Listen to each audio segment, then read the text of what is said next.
लेकिन तुम्हारे कहने पर तुमको पाकिस्तान दे दिया नमाज पढ़ने के लिए। जिसको खुले में नमाज पढ़नी है वो पाकिस्तान जा सकता है।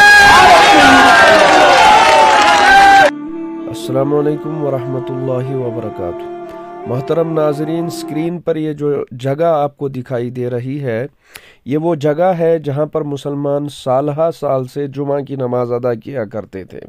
मगर गुज़िश्ता जुमा यानी 5 नवंबर 2021 से यहाँ पर पूजा शुरू हो गई है। वजह उसकी ये हुई कि मुसलमान लगभग 37 मकामात पर दहली और गुड़गांव के अतराफ में जुमा की नमाज बाहर खुले में अदा किया करते थे। इसमें भी उन्होंने इंतज़ामिया से इजाज़त और परमिशन ली हुई थी, मगर चंद शरपसंद अनासिर ने जिन्होंने पूरे मुल्क को यरगमाल बना रखा है, उनको मुसलमानों का ये नमाज पढ़ना रास न आया तो उन्होंने इस पर एहतजाज शुरू कर दिया। बल्कि एहतजाज ही नहीं, चंद जुमे से मुसलमानों की नमाज के साथ साथ वो वहाँ पर शोर गुल करते रहे और पूजा पाठ उन्होंने भी शुरू कर दी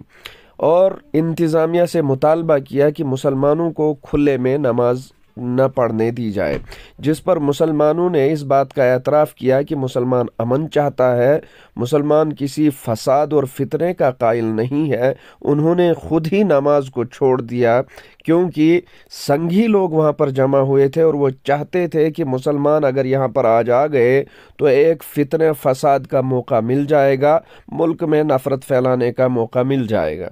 तो इस मामले में खबर रसां एजेंसियों से पता चला है कि 37 मकामात में से 8 मकामात की जो नमाज अदा की जाती थी, 8 मकामात की परमिशन कैंसिल कर दी गई है और बाकी मकामात के लिए गौर व खोज